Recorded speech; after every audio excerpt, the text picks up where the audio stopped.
Story number 5. The 5 Orange Pips. When I glance over my notes and records of the Sherlock Holmes cases between the years 82 and 90, I am faced by so many which present strange and interesting features that it is no easy matter to know which to choose and which to leave. Some, however, have already gained publicity through the papers, and others have not offered a field for those peculiar qualities which my friend possessed in so high a degree, and which it is the object of these papers to illustrate. Some, too, have baffled his analytical skill, and would be as narratives, beginnings without an ending, while others have been but partially cleared up, and have their explanations founded rather upon conjecture and surmise than on that absolute logical proof which was so dear to him. There is, however, one of these last, which was so remarkable in its details, and so startling in its results, that I am tempted to give some account of it, in spite of the fact that there are points in connection with it which never have been, and probably never will be, entirely cleared up. The year 87 furnished us with a long series of cases of greater or lesser interest, of which I retain the records. Among my headings under this one 12 months I find an account of the adventure of the Paradol Chamber, of the Amateur Mendicant Society who held a luxurious club in the lower vault of a furniture warehouse, of the facts connected with the loss of the British barque Sophie Anderson, of the singular adventures of the Grice Pattersons in the islands of Uffa, and finally of the Camberwell poisoning case. In the latter, as may be remembered, Sherlock Holmes was able, by winding up the dead man's watch, to prove that it had been wound up 2 hours before, and that therefore the deceased had gone to bed within that time, a deduction which was of the greatest importance in clearing up the case. All these I may sketch out at some future date, but none of them present such singular features as the strange train of circumstances which I have now taken up my pen to describe. It was in the latter days of September, and the equinoctial gales had set in with exceptional violence. All day the wind had screamed and the rain had beaten against the windows, so that even here in the heart of great, handmade London we were forced to raise our minds for the instant from the routine of life and to recognise the presence of those great elemental forces which shriek at mankind through the bars of his civilization like untamed beasts in a cage. As evening drew in, the storm grew higher and louder, and the wind cried and sobbed like a child in the chimney. Sherlock Holmes sat moodily at one side of the fireplace, cross-indexing his records of crime, while I at the other was deep in one of Clarke Russell's fine sea stories, until the howl of the gale from without seemed to blend with the text, and the splash of the rain to lengthen out into the long swash of the sea waves. My wife was on a visit to her mother's, and for a few days I was a dweller once more in my old quarters at Baker Street. "Why?" said I, glancing up at my companion. "That was surely the bell. Who could come to-night? Some friend of yours, perhaps?" "Except yourself, I have none," he answered. "I do not encourage visitors." "A client, then?" "If so, it is a serious case. Nothing less would bring a man out on such a day and at such an hour, but I take it that it is more likely to be some crony of the landlady's." Sherlock Holmes was wrong in his conjecture, however, for there came a step in the passage and a tapping at the door. He stretched out his long arm to turn the lamp away from himself and towards the vacant chair upon which a newcomer must sit. "Come in," said he. The man who entered was young, some 22 at the outside, well groomed and trimly clad, with something of refinement and delicacy in his bearing. The streaming umbrella which he held in his hand and his long, shining waterproof told of the fierce weather through which he had come. He looked about him anxiously in the glare of the lamp, and I could see that his face was pale and his eyes heavy, like those of a man who is weighed down with some great anxiety. "I owe you an apology," he said, raising his gold pince-nez to his eyes. I trust that I'm not intruding. I fear that I have brought some traces of the storm and rain into your snug chamber." "Give me your coat and umbrella," said Holmes. "They may rest here on the hook and will be dry presently. You have come up from the south-west, I see." "Yes, from Horsham."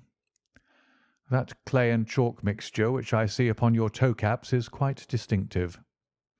"I have come for your advice." "That is easily got." "And help." "That is not always so easy." "I have heard of you, Mr. Holmes. I heard from Major Prendergast how you saved him in the Tankerville Club scandal." "Ah, of course. He was wrongfully accused of cheating at cards." "He said that you could solve anything." "He said too much."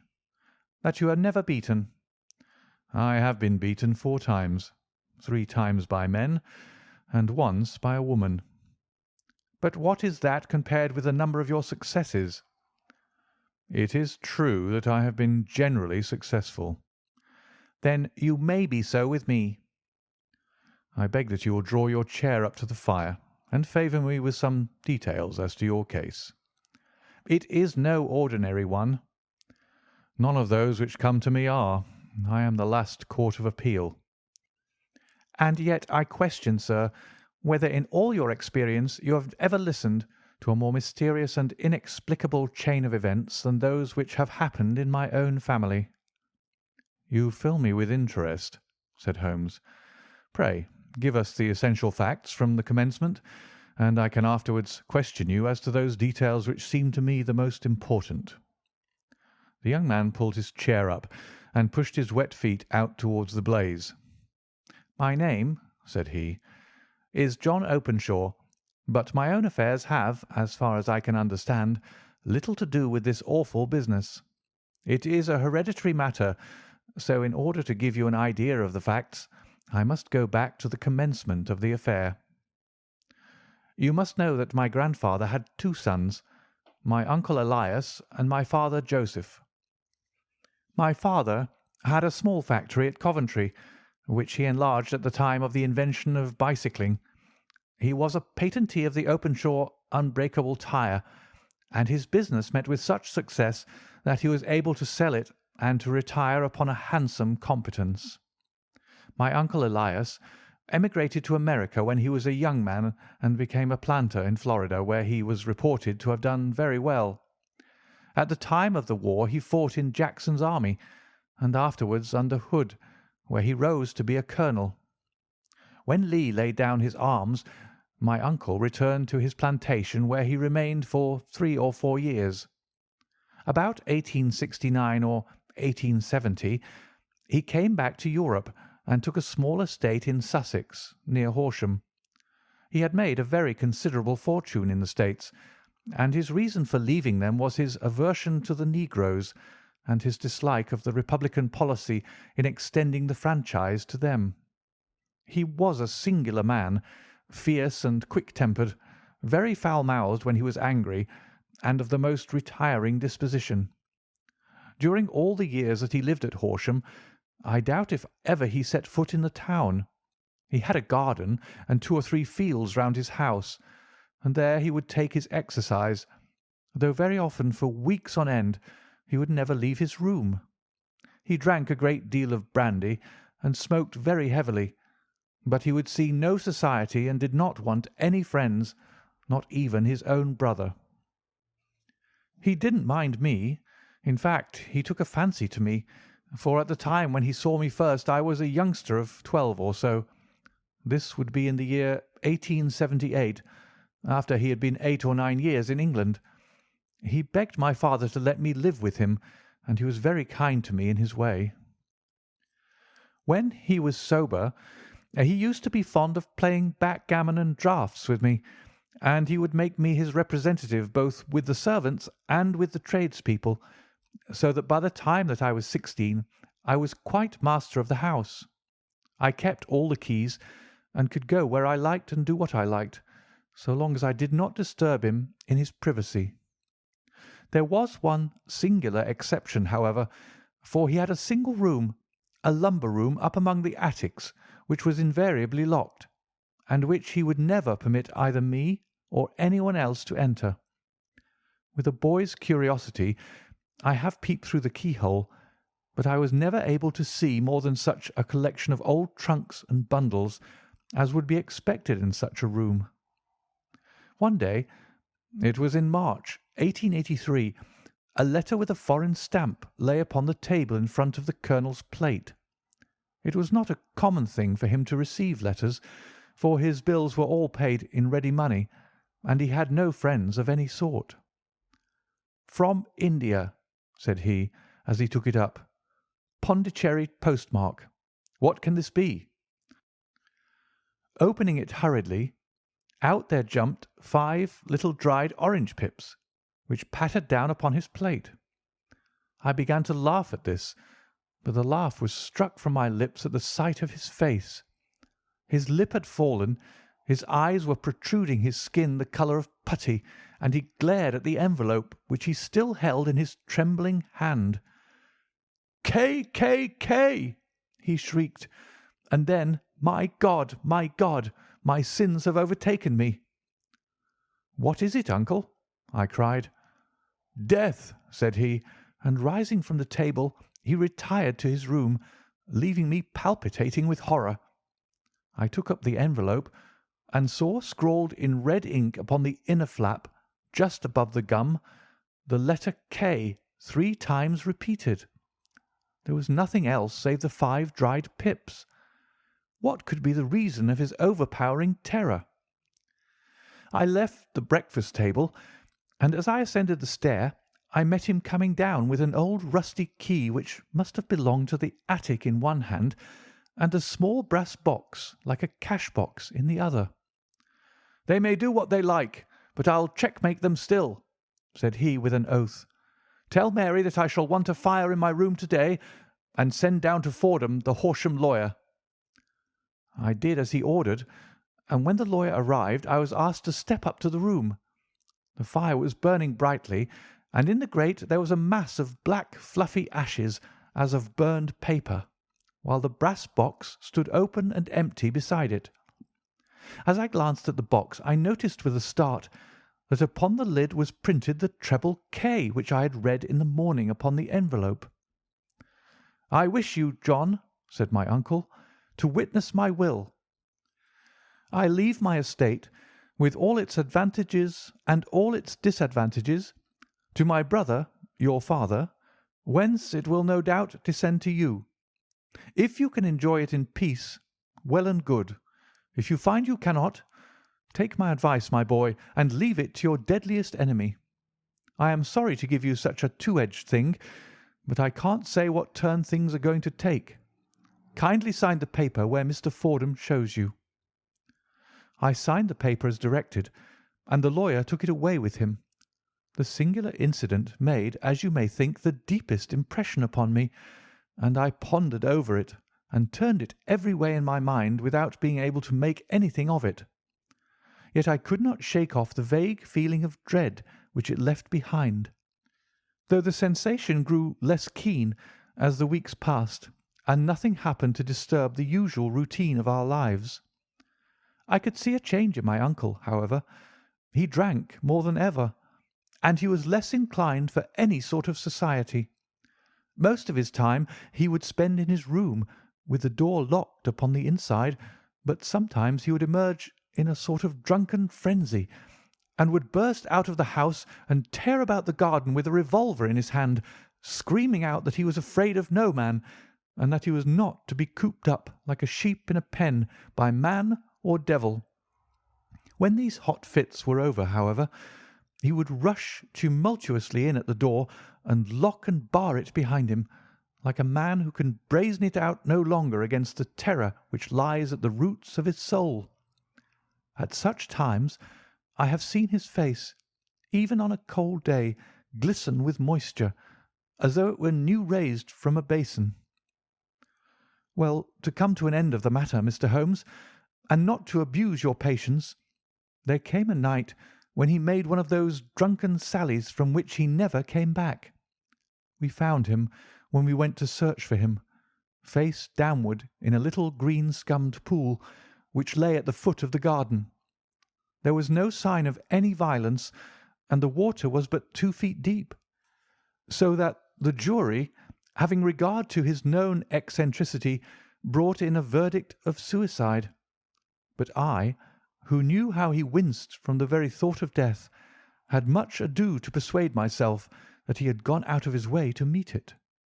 The matter passed, however, and my father entered into possession of the estate, and of some £14,000 which lay to his credit at the bank. "One moment," Holmes interposed. "Your statement is, I foresee, one of the most remarkable to which I have ever listened. Let me have the date of the reception by your uncle of the letter, and the date of his supposed suicide." "The letter arrived on March 10th, 1883. His death was 7 weeks later, upon the night of May 2nd. "Thank you. Pray proceed." "When my father took over the Horsham property, he, at my request, made a careful examination of the attic, which had been always locked up. We found the brass box there, although its contents had been destroyed. On the inside of the cover was a paper label with the initials of K.K.K. repeated upon it, and letters, memoranda, receipts, and a register written beneath. These, we presume, indicated the nature of the papers which had been destroyed by Colonel Openshaw. For the rest, there was nothing of much importance in the attic, save a great many scattered papers and notebooks bearing upon my uncle's life in America. Some of them were of the war time, and showed that he had done his duty well, and had borne the repute of a brave soldier. Others were of a date during the reconstruction of the Southern States, and were mostly concerned with politics, for he had evidently taken a strong part in opposing the carpet-bag politicians who had been sent down from the North. Well, it was the beginning of '84 when my father came to live at Horsham, and all went as well as possible with us until the January of '85. On the 4th day after the New Year, I heard my father give a sharp cry of surprise as we sat together at the breakfast table. There he was, sitting with a newly opened envelope in one hand and 5 dried orange pips in the outstretched palm of the other one. He had always laughed at what he called my cock and bull story about the colonel, but he looked very scared and puzzled now that the same thing had come upon himself. "Why, what on earth does this mean, John?" he stammered. My heart had turned to lead. "It is K.K.K.," said I. He looked inside the envelope. "So it is," he cried. "Here are the very letters. But what is this written above them?" "Put the papers on the sundial," I read, peeping over his shoulder. "What papers? What sundial?" he asked. "The sundial in the garden. There is no other," said I. "But the papers must be those that are destroyed." "Pooh!" said he, gripping hard at his courage. "We are in a civilized land here, and we can't have tomfoolery of this kind. Where does the thing come from?" "From Dundee," I answered, glancing at the postmark. "Some preposterous practical joke," said he. "What have I to do with sundials and papers? I shall take no notice of such nonsense." "I should certainly speak to the police," I said. "And be laughed at for my pains? Nothing of the sort." "Then let me do so." "No, I forbid you. I won't have a fuss made about such nonsense." It was in vain to argue with him, for he was a very obstinate man.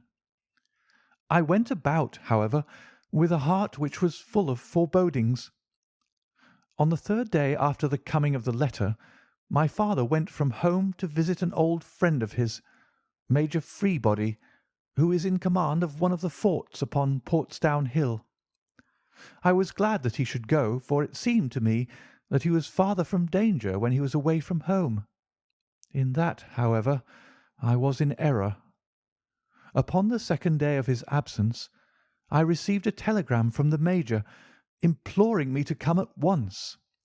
My father, had fallen over one of the deep chalk pits which abound in the neighbourhood, and was lying senseless with a shattered skull. I hurried to him, but he passed away without having ever recovered his consciousness. He had, as it appears, been returning from Fareham in the twilight, and as the country was unknown to him and the chalk pit unfenced, the jury had no hesitation in bringing in a verdict of death from accidental causes. Carefully, as I examined every fact connected with his death, I was unable to find anything which could suggest the idea of murder. There were no signs of violence, no footmarks, no robbery, no record of strangers having been seen upon the roads, and yet I need not tell you that my mind was far from at ease, and that I was well nigh certain that some foul plot had been woven round him. In this sinister way I came into my inheritance. You will ask me why I did not dispose of it. I answer because I was well convinced that our troubles were in some way dependent upon an incident in my uncle's life, and that the danger would be as pressing in one house as another. It was in January '85 that my poor father met his end, and 2 years and 8 months have elapsed since then. During that time I have lived happily at Horsham, and I had begun to hope that this curse had passed away from the family, and that it had ended with the last generation. I had begun to take comfort too soon, however. Yesterday morning the blow fell in the very shape in which it had come upon my father." The young man took from his waistcoat a crumpled envelope, and turning to the table he shook out upon it 5 little dried orange pips. "This is the envelope," he continued. "The postmark is London, Eastern Division. Within are the very words which were upon my father's last message, K, K, K. And then put the papers on the sundial." "What have you done?" asked Holmes. "Nothing." "Nothing?" "To tell the truth," he sank his face into his thin white hands, "I have felt helpless. I have felt like one of those poor rabbits when the snake is writhing towards it.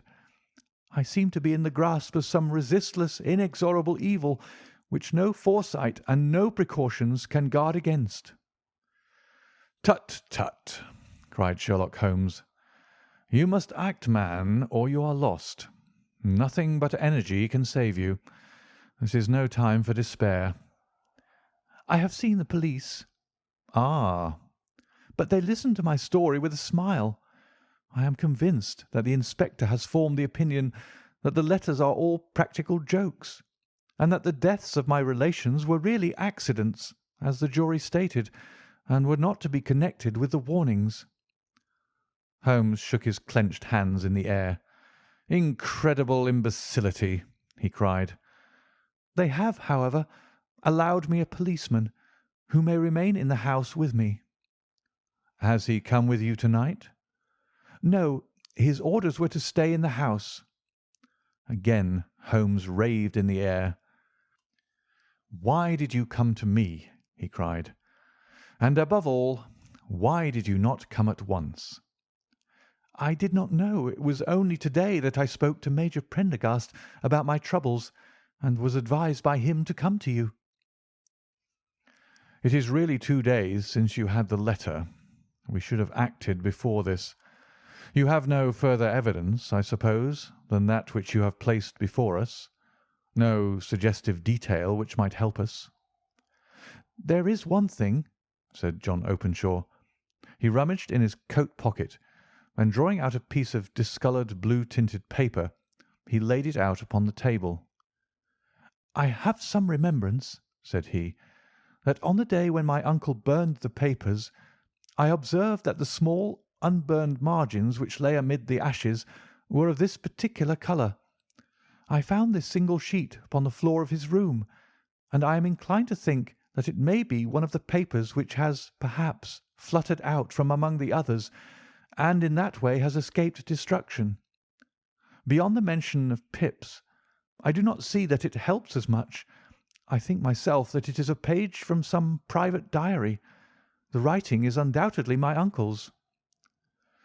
Holmes moved the lamp, and we both bent over the sheet of paper, which showed by its ragged edge that it had indeed been torn from a book. It was headed March 1869, and beneath were the following enigmatical notices: 4th, Hudson came, same old platform.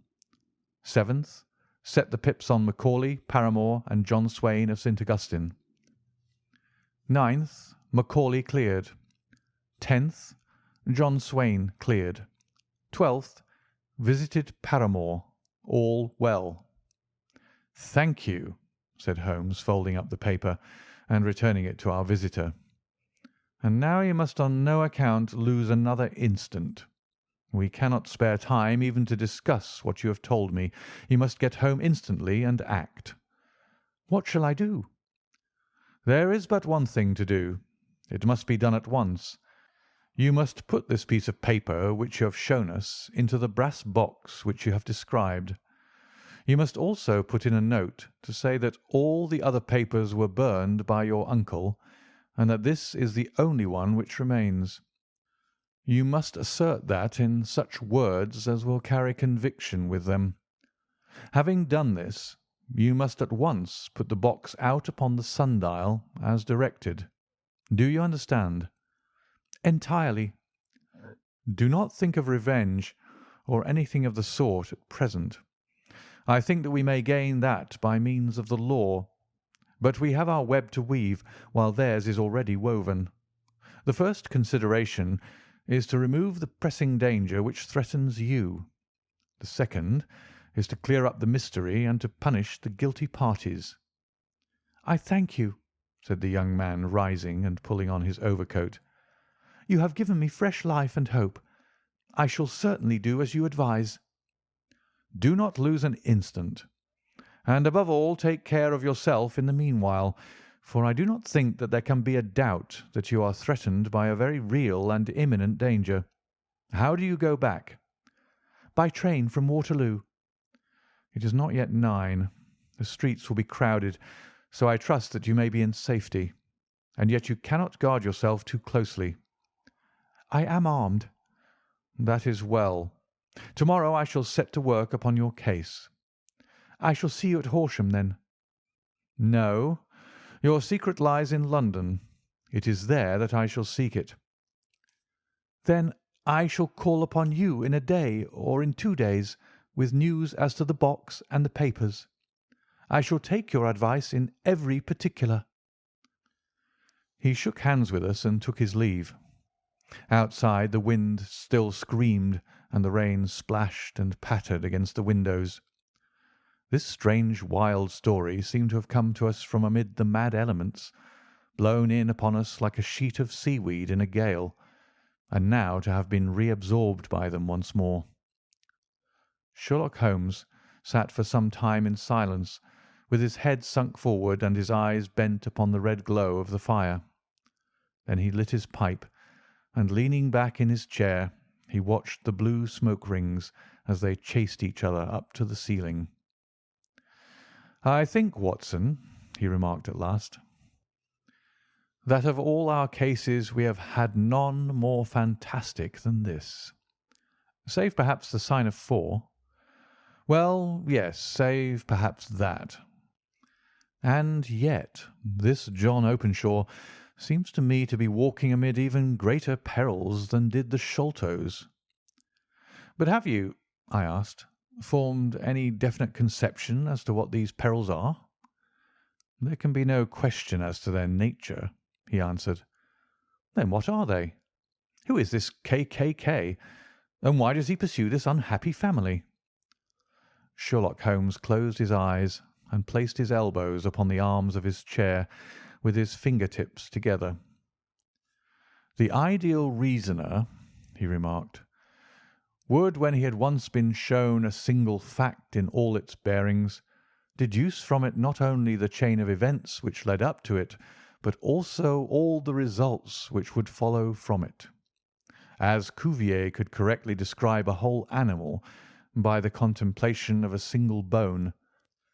So the observer, who has thoroughly understood one link in a series of incidents, should be able to accurately state all the other ones, both before and after. We have not yet grasped the results which the reason alone can attain to. Problems may be solved in the study which have baffled all those who have sought a solution by the aid of their senses. To carry the art, however, to its highest pitch, it is necessary that the reasoner should be able to utilize all the facts which have come to his knowledge, and this in itself implies, as you will readily see, a possession of all knowledge, which, even in these days of free education and encyclopedias, is a somewhat rare accomplishment. It is not so impossible, however, that a man should possess all knowledge which is likely to be useful to him in his work, and this I have endeavoured in my case to do. If I remember rightly, you on one occasion, in the early days of our friendship, defined my limits in a very precise fashion. Yes, I answered, laughing. It was a singular document. Philosophy, astronomy, and politics were marked at 0, I remember. Botany variable, geology profound as regards the mud stains from any region within 50 miles of town, chemistry eccentric, anatomy unsystematic, sensational literature and crime records unique, violin player, boxer, swordsman, lawyer, and self-poisoner by cocaine and tobacco. Those, I think, were the main points of my analysis. Holmes grinned at the last item. Well, he said, I say now, as I said then, that a man should keep his little brain attic stocked with all the furniture that he is likely to use, and the rest he can put away in the lumber room of his library, where he can get at it if he wants it. Now, for such a case as the one which has been submitted to us tonight, we need certainly to muster all our resources. Kindly hand me down the letter K of the American Encyclopedia, which stands upon the shelf beside you. Thank you. Now, let us consider the situation and see what may be deduced from it. In the first place, we may start with a strong presumption that Colonel Openshaw had some very strong reason for leaving America. Men at his time of life do not change all their habits and exchange willingly the charming climate of Florida for the lonely life of an English provincial town. His extreme love of solitude in England suggests the idea that he was in fear of someone or something, so we may assume as a working hypothesis that it was fear of someone or something which drove him from America. As to what it was he feared, we can only deduce that by considering the formidable letters which were received by himself and his successors. Did you remark the postmarks of those letters? The first was from Pondicherry, the second from Dundee, and the third from London. From East London. What do you deduce from that? They're all seaports. That the writer was on board of a ship. Excellent. We have already a clue. There can be no doubt that the strong probability, is that the writer was on board of a ship. And now let us consider another point.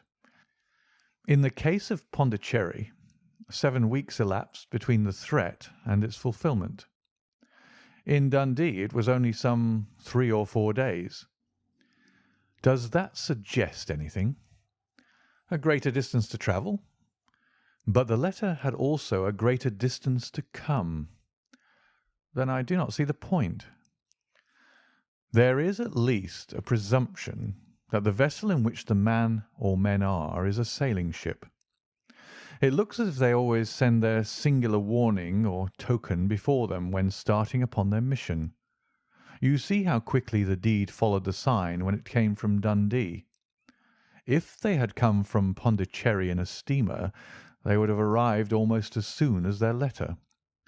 But as a matter of fact, 7 weeks elapsed.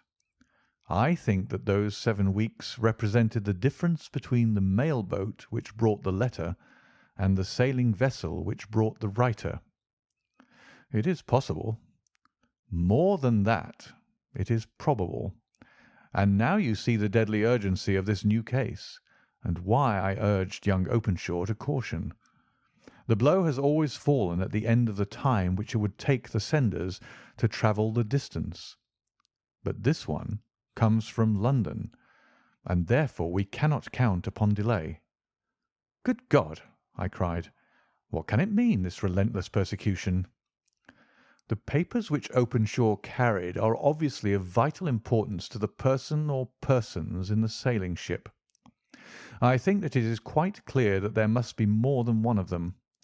A single man could not have carried out two deaths in such a way as to deceive a coroner's jury. There must have been several in it, and they must have been men of resource and determination. Their papers they mean to have, be the holder of them who it may. In this way, you see, KKK ceases to be the initials of an individual and becomes the badge of a society." "But of what society?" "Have you never," said Sherlock Holmes, bending forward and sinking his voice, "have you never heard of the Ku Klux Klan?" "I never have." Holmes turned over the leaves of the book upon his knee. "Here it is," said he presently. "Ku Klux Klan, a name derived from the fanciful resemblance to the sound produced by cocking a rifle. This terrible secret society was formed by some ex-Confederate soldiers in the Southern States after the Civil War, and it rapidly formed local branches in different parts of the country, notably in Tennessee, Louisiana, the Carolinas, Georgia, and Florida. Its power was used for political purposes, principally for the terrorizing of the negro voters and the murdering and driving from the country of those who were opposed to its views. Its outrages were usually preceded by a warning sent to the marked man in some fantastic but generally recognized shape, a sprig of oak leaves in some parts, melon seeds or orange pips in others. On receiving this, the victim might either openly abjure his former ways, or might fly from the country. If he braved the matter out, death would unfailingly come upon him, and usually in some strange and unforeseen manner. So perfect was the organization of the society, and so systematic its methods, that there is hardly a case upon record where any man succeeded in braving it with impunity, or in which any of its outrages were traced home to the perpetrators. For some years the organization flourished in spite of the efforts of the United States government and of the better classes of the community in the South. Eventually, in the year 1869, the movement rather suddenly collapsed, although there have been sporadic outbreaks of the same sort since that date. "You will observe," said Holmes, laying down the volume, "that the sudden breaking up of the society was coincident with the disappearance of Openshaw from America with their papers. It may well have been cause and effect. It is no wonder that he and his family have some of the more implacable spirits upon their track. You can understand that this register and diary may implicate some of the first men in the South, and that there may be many who will not sleep easy at night until it is recovered. Then the page we've seen is such as we might expect. It ran, if I remember right, sent the pips to A, B, and C, that is, sent the society's warning to them. Then there are successive entries that A and B cleared or left the country, and finally that C was visited with, I fear, a sinister result for C. Well, I think, Doctor, that we may let some light into this dark place, and I believe that the only chance young Openshaw has in the meantime is to do what I have told him. There is nothing more to be said or to be done to-night, so hand me over my violin, and let us try to forget for half an hour the miserable weather and the still more miserable ways of our fellow men." It had cleared in the morning, and the sun was shining with a subdued brightness through the dim veil which hangs over the great city. Sherlock Holmes was already at breakfast when I came down. "You will excuse me for not waiting for you," said he. "I have, I foresee, a very busy day before me in looking into this case of young Openshaw's." "What steps will you take?" I asked. It will very much depend upon the results of my first inquiries. I may have to go down to Horsham after all." "You will not go there first?" "No, I shall commence with the city. Just ring the bell, and the maid will bring up your coffee." As I waited, I lifted the unopened newspaper from the table and glanced my eye over it. It rested upon a heading which sent a chill to my heart. "Holmes!" I cried. "You are too late." "Ah!" said he, laying down his cup. "I feared as much. How was it done?" He spoke calmly, but I could see that he was deeply moved. "My eye caught the name of Openshaw, and the heading 'Tragedy near Waterloo Bridge.' Here is the account. Between 9 and 10 last night, Police Constable Cook of the H Division on duty near Waterloo Bridge heard a cry for help and a splash in the water. The night, however, was extremely dark and stormy, so that in spite of the help of several passers-by, it was quite impossible to effect a rescue. The alarm, however, was given, and by aid of the water police, the body was eventually recovered. It proved to be that of a young gentleman whose name, as it appears from an envelope which was found in his pocket, was John Openshaw, and whose residence is near Horsham. It is conjectured that he may have been hurrying down to catch the last train from Waterloo Station, and that in his haste and the extreme darkness he missed his path and walked over the edge of one of the small landing places for river steamboats. The body exhibited no traces of violence, and there can be no doubt that the deceased had been the victim of an unfortunate accident, which should have the effect of calling the attention of the authorities to the condition of the riverside landing stages. We sat in silence for some minutes, Holmes more depressed and shaken than I had ever seen him. "That hurts my pride, Watson," he said at last. "It is a petty feeling, no doubt, but it hurts my pride. It becomes a personal matter with me now, and if God sends me health, I shall set my hand upon this gang.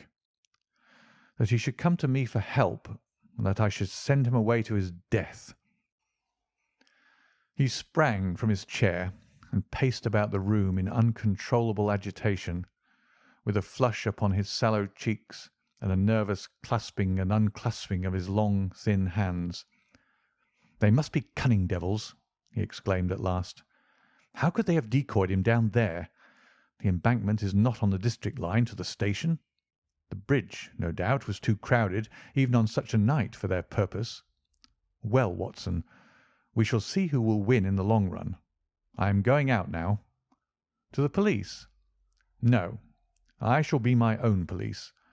When I have spun the web they may take the flies, but not before." All day I was engaged in my professional work, and it was late in the evening before I returned to Baker Street.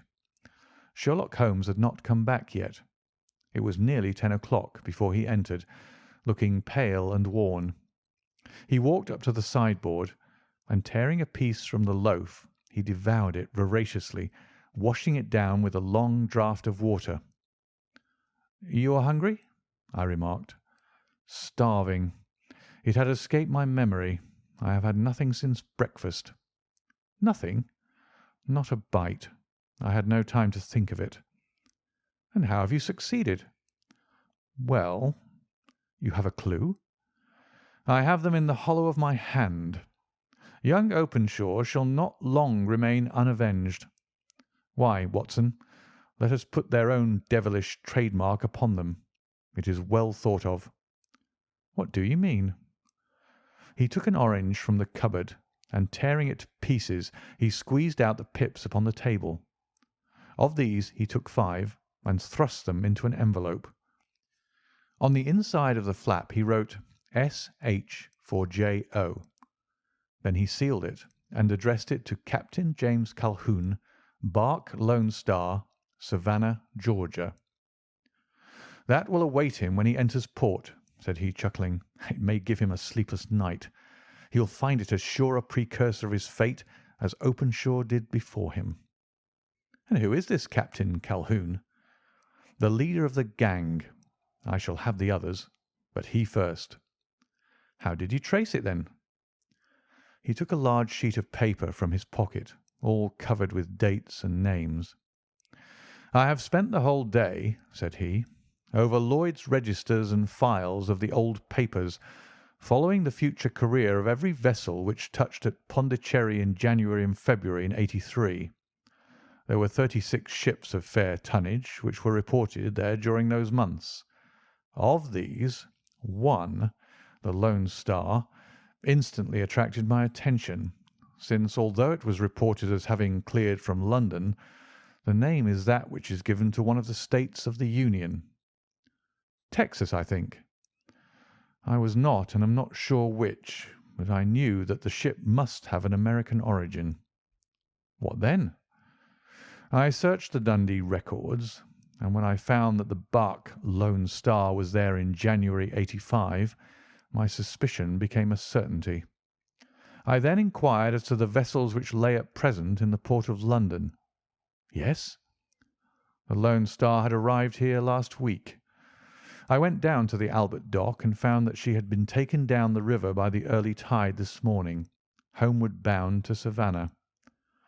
I wired to Gravesend and learned that she had passed some time ago, and as the wind is easterly, I have no doubt that she is now past the Goodwins and not very far from the Isle of Wight." "What will you do, then?" "Oh, I have my hand upon him.